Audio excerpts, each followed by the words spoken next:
The quiet forge. Elias stood at the crest of the craggy ridge before dawn. The world below shrouded in pale mist that drifted through the valleys like silent spirits. The air was sharp, tasting of stone and distant rains, and the wind tugged at his cloak with a relentless insistence. Yet he welcomed the chill, for it served as a counterpoint to the inner tumult he carried with him. He raised his eyes to the horizon, where a sliver of golden light crept along the mountainside, promising the birth of a new day. In that liminal moment between night and dawn, he sought something more profound than mere silence. He sought a stillness of the soul. He removed his satchel and set it gently on the ground, then knelt to unpack a small leather-bound journal and a stub of charcoal. On its first page, he had inscribed Nietzsche's words: "One must still have chaos in oneself to give birth to a dancing star."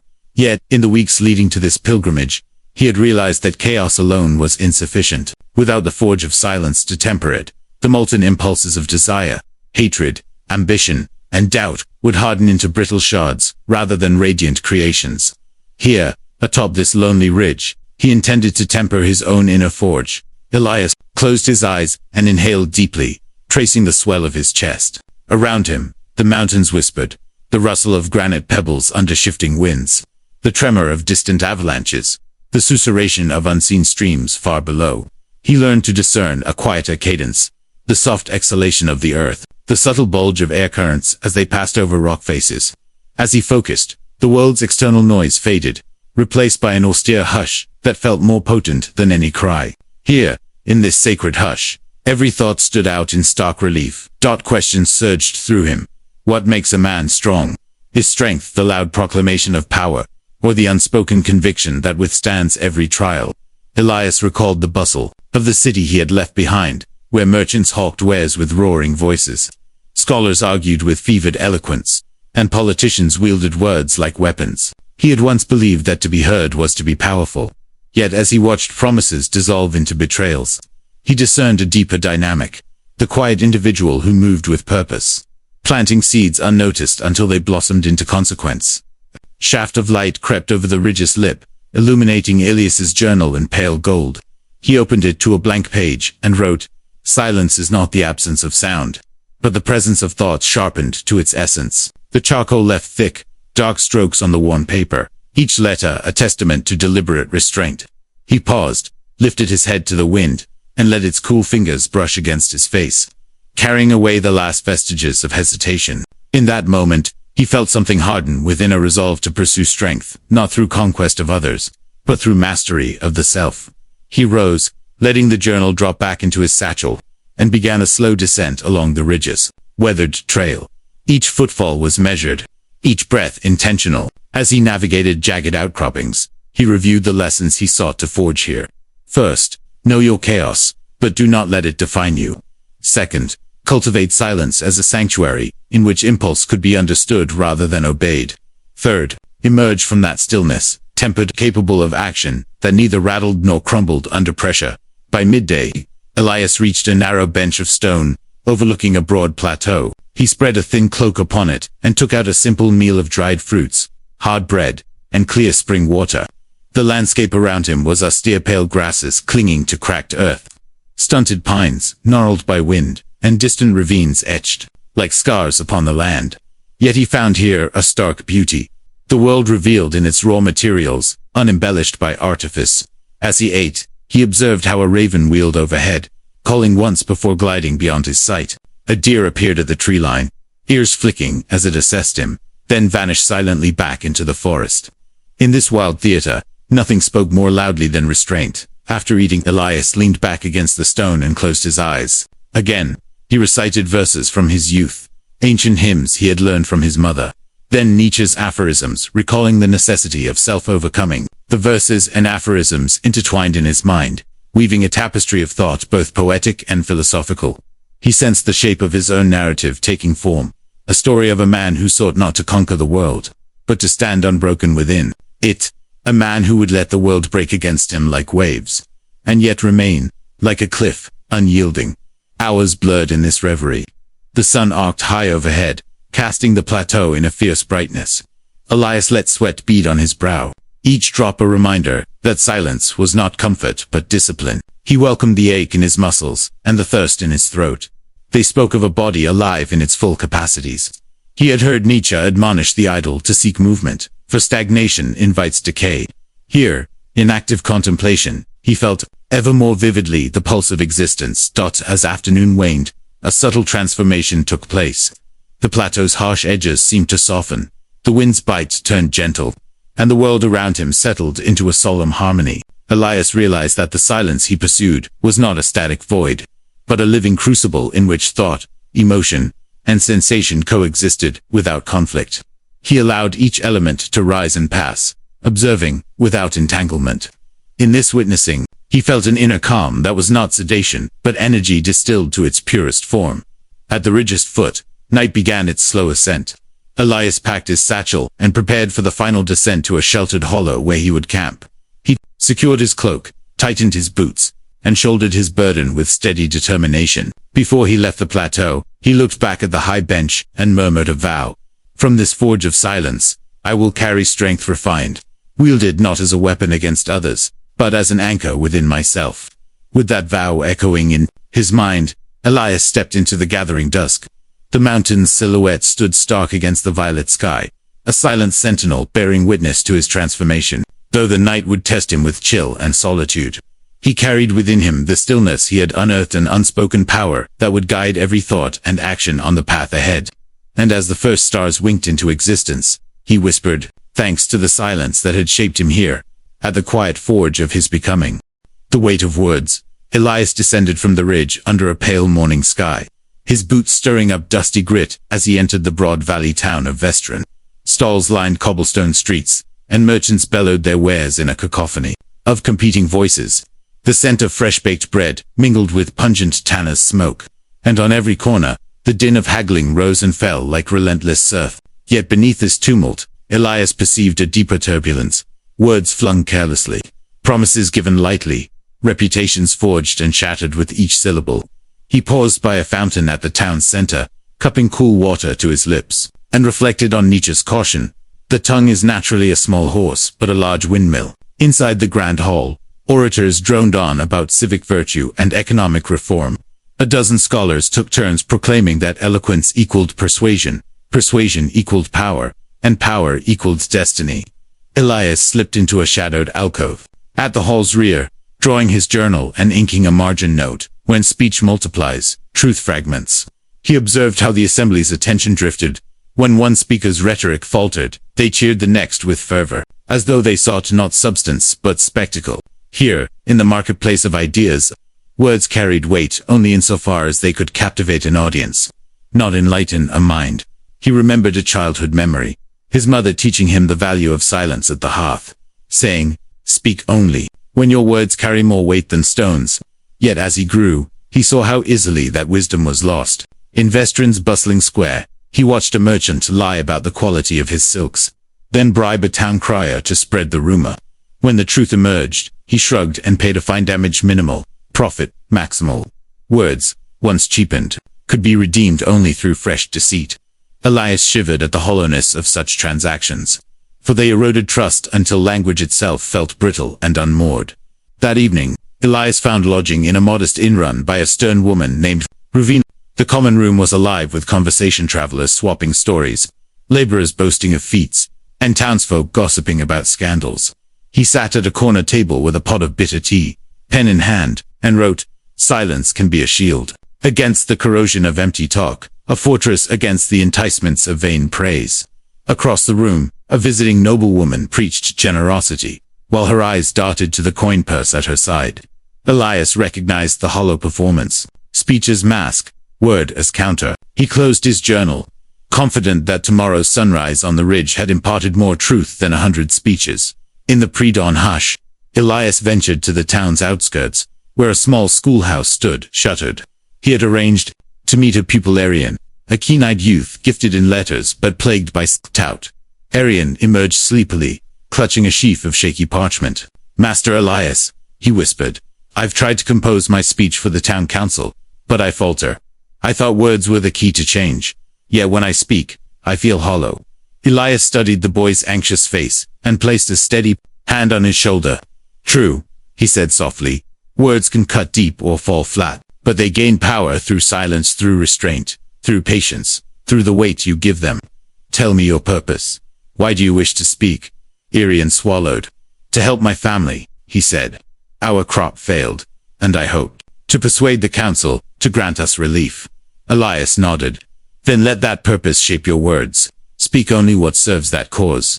When you court attention for yourself, you dilute your message. When you speak for others, your words will carry their burden as well as your own. He drew a line through a flourish Arian had drafted, then underlined the essential plea. Remove the rest. Let the council hear need, not noise. Arian's eyes brightened, and he bowed. Elias felt that familiar shift, the harnessing of silence into intentional speech, where every syllable was measured and meaningful. Back in the grand hall at midday, Elias observed the council convene. Arian stepped forward, trembling but resolved, and addressed the chamber. His voice was clear, his argument concise. Relief for the harvest, promise of increased labor, pledge of shared prosperity. He spoke only a few minutes, yet when he finished, a hush fell. Council members exchanged glances, nodding thoughtfully. Later, the mayor approached Arian and agreed to allocate resources for the boy's family. Elias watched from the shadows, noting how concise truth had triumphed over ornate deception. He realized that the boy's success mirrored his own journey, mastering silence to empower speech. That night, Elias returned to the inn and unrolled his journal once more. He added an epigraph beneath yesterday's entry. A word spoken in season is like apples of gold in settings of silver. He paused, contemplating the twin currencies of language and silence. Both were precious, but one could be spent recklessly, while the other gained value through scarcity. He penned his concluding thought. He who masters his silence reclaims his tongue. He who polishes his words uncovers their true strength.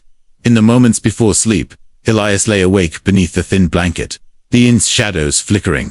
In candlelight, outside, he heard the muffled footfalls of late travelers, the creaking floorboards, the distant hoot of an owl. None disturbed his stillness, for he had learned to differentiate between sound that demands reaction and sound that simply exists. In his mind, a silent space widened, receptive to insight rather than interruption. He closed his eyes, knowing that at dawn he would continue toward his next trial. But tonight he carried within him the refined knowledge that silence does not diminish the power of words, it magnifies it.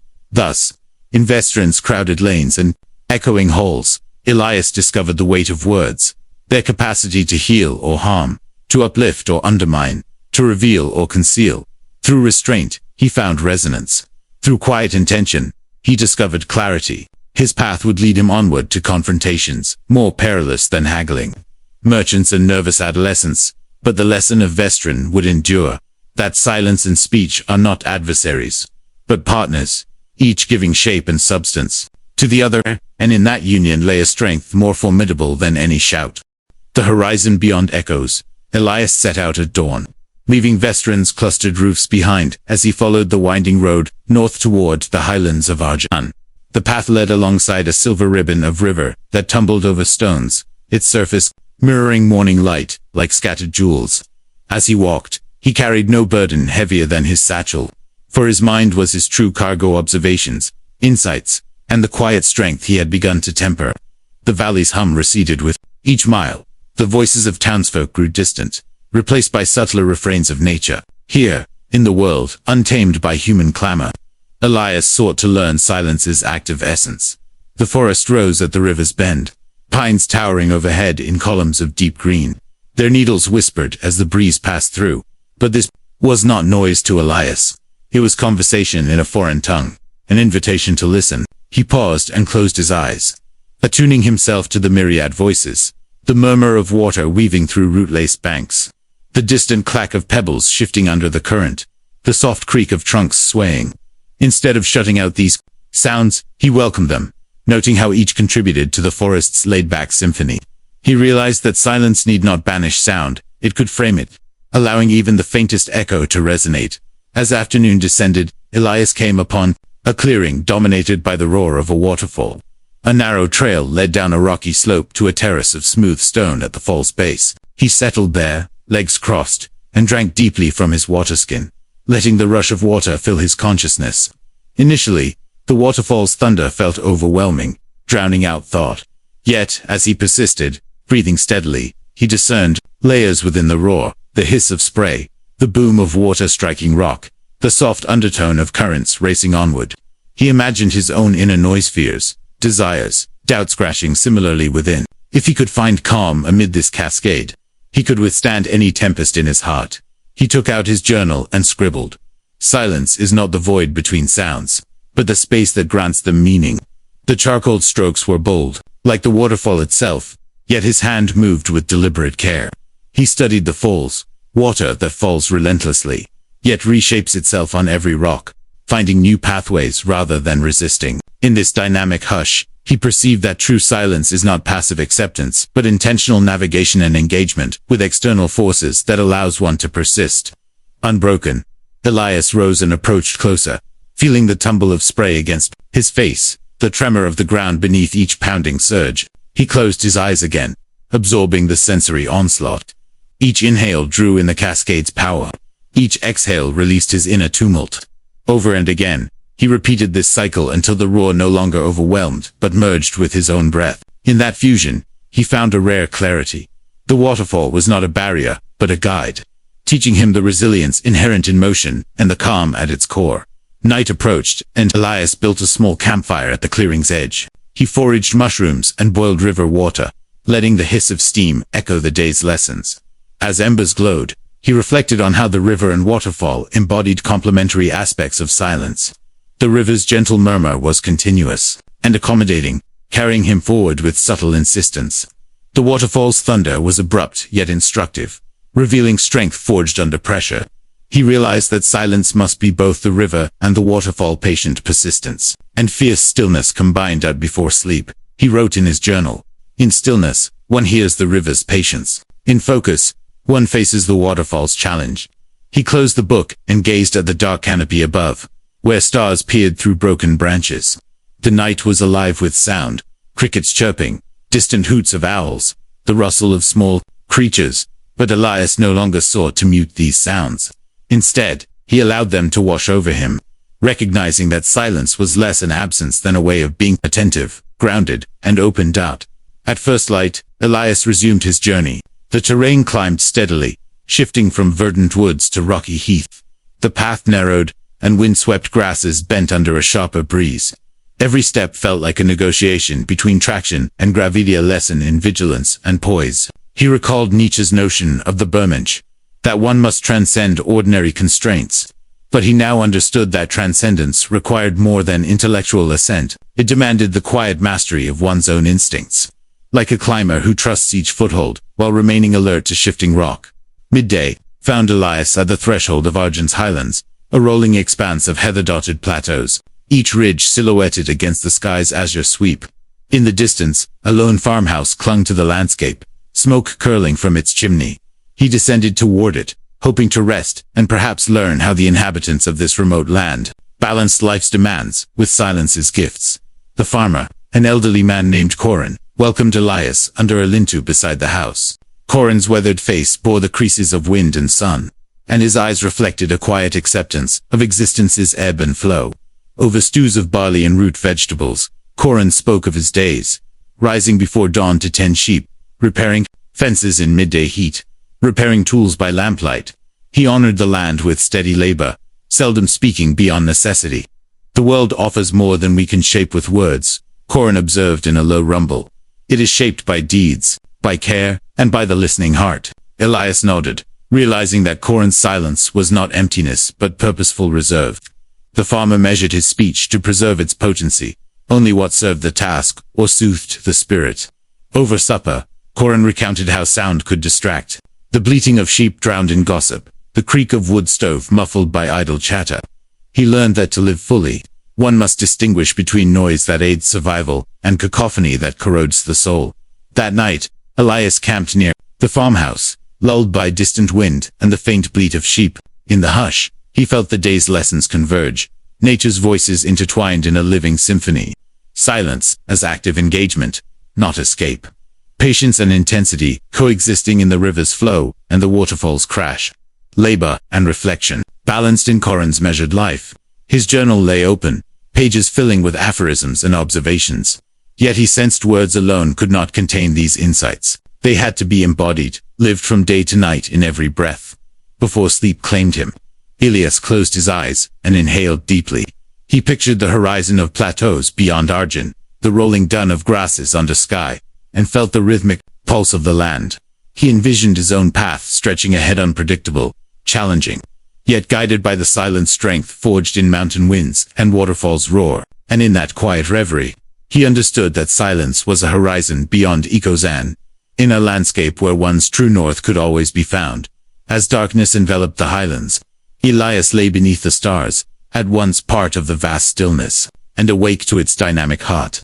He dreamed of rivers and falls, of voices measured and potent, and of the silent forge yet to come. In that nightly interlude, he carried forward the living silence of nature, ready to face the next trial with clarity, resolve, and the active serenity that only the art of silence could provide. The silent confrontation. Elias arrived at the town of Calder's Edge on a grey dawn, the mist curling around its cobblestones like restless spirits. Once a modest crossroads for merchants and travelers, the town now teetered on the brink of civil unrest. 2 powerful guilds, the smith's forge and the weaver's loom, had fallen into bitter dispute. Each accused the other of sabotage.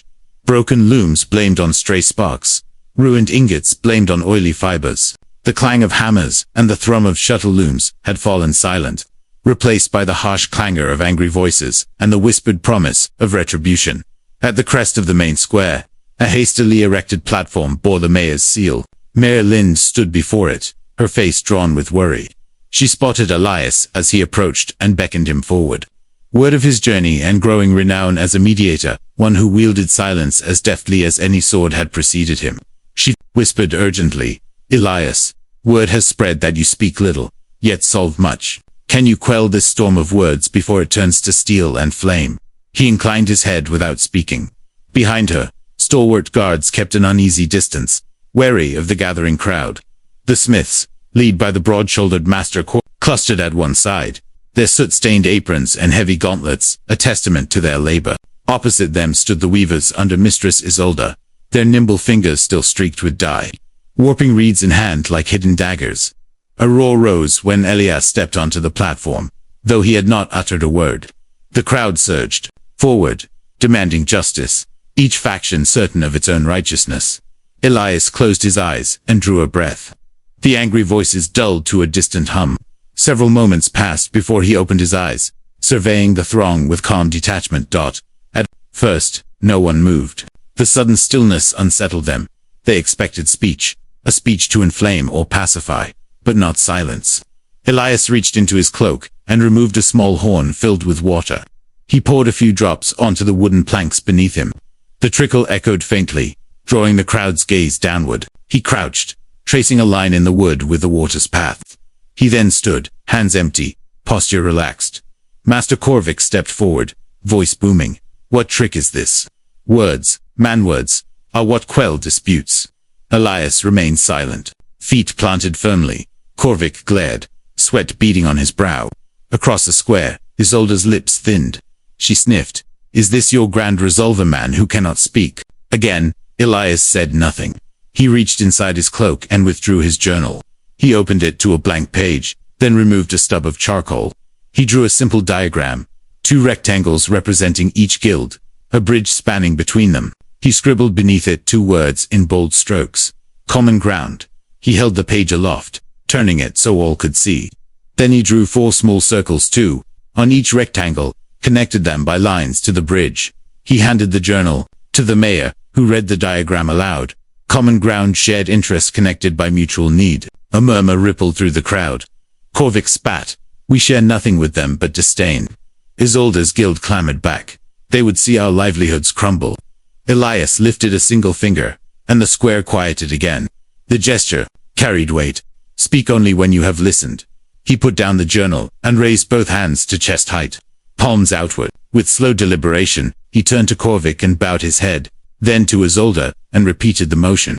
His body language conveyed respect and equality, rather than insult or favor. Then he pointed to Corvick's forge, cupped his hand, and hammering. Next, he pointed to Isolde's loom, mimed weaving. Finally, he drew an arc through the air, as if weaving fire into metal. Mayor Lind, understanding his intent, stepped forward.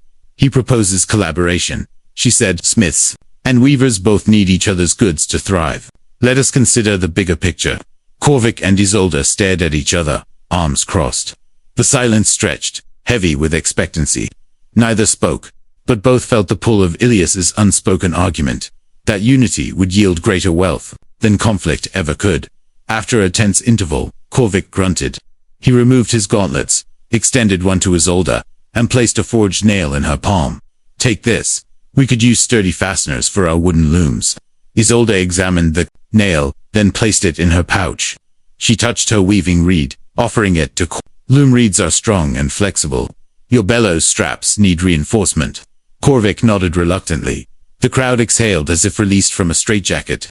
Elias stepped down from the platform, moving among the smiths and weavers as they shook hands, inspected each other's wares, and tentatively offered apologies. Their words were few but meaningful.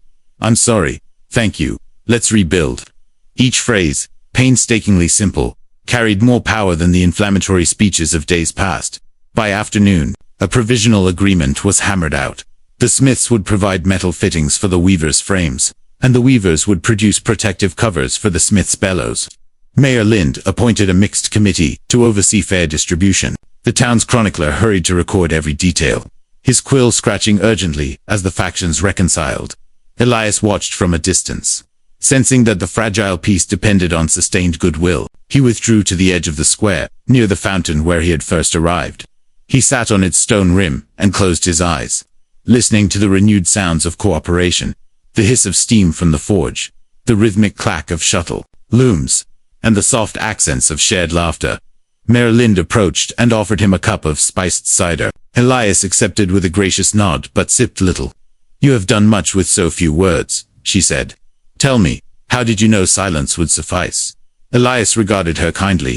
He drew a single charcoal line in the dirt at his feet, then another.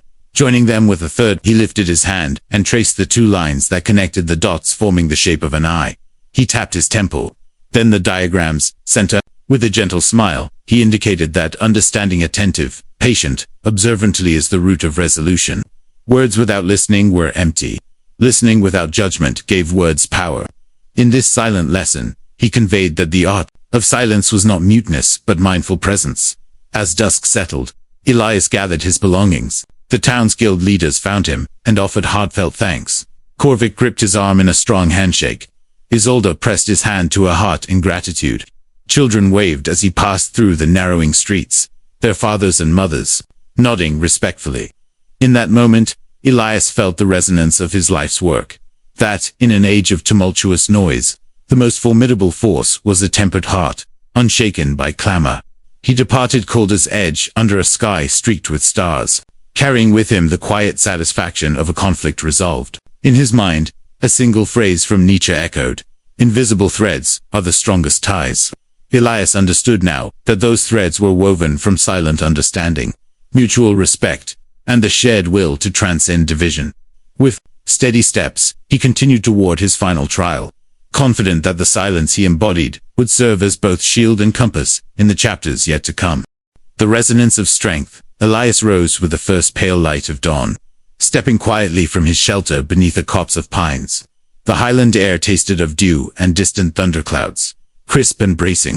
As he followed the narrow footpath, winding toward the craggy ridge where his journey had begun, he reflected on all he had learned. In the cathedral hush of the mountain's heights, he had confronted chaos, tempered words, attuned to nature's voice, and brokered peace through silence. Now, on this final ascent, he sought to discover the ultimate testament of strength, its resonance.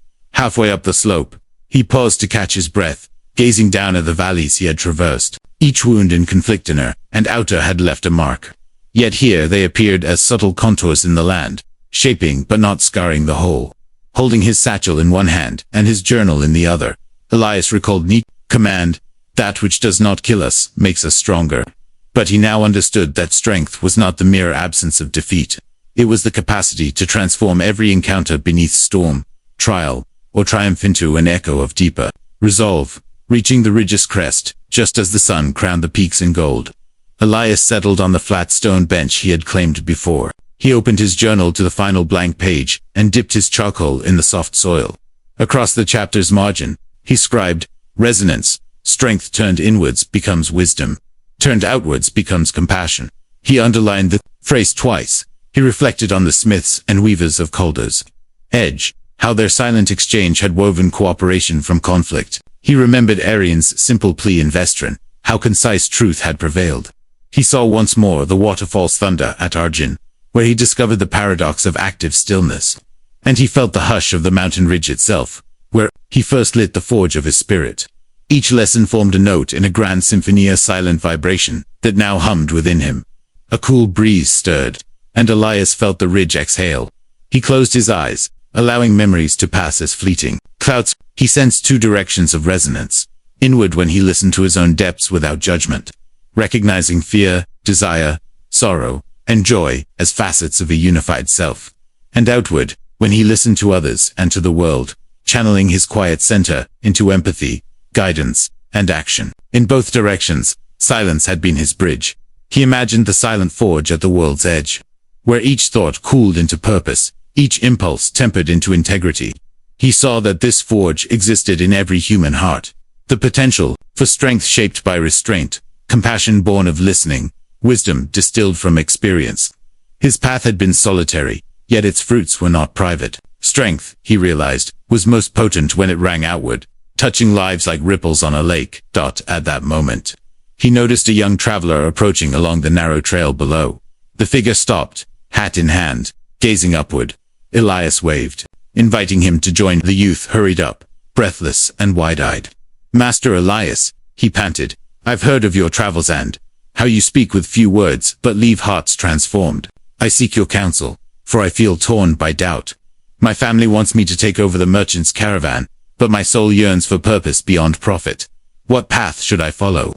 Elias regarded the young man with steady calm.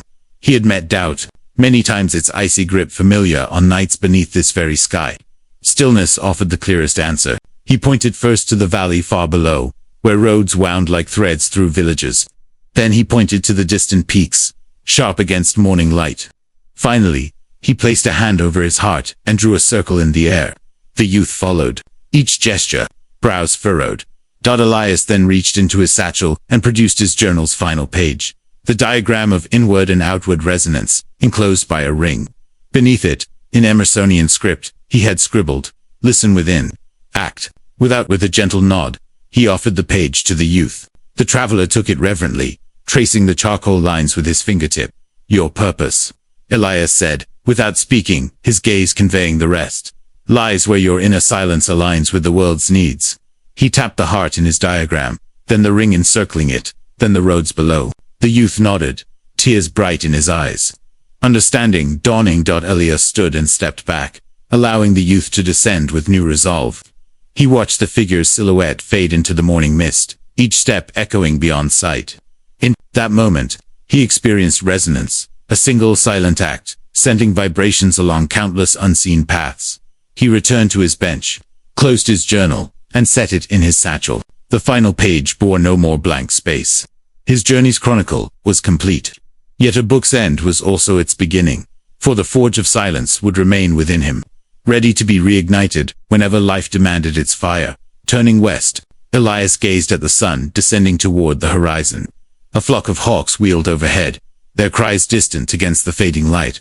He breathed deeply, savoring the hush that enveloped the ridge. The wind whispered as if in farewell, brushing his cloak with a tender caress. He lifted his face to the sky, arms unfolding like wings, and exhaled the sum of his odyssey. Strength born in silence, sharpened by challenge, resonant in reflection, and luminous in compassion. No triumphal anthem rose. No audience applauded.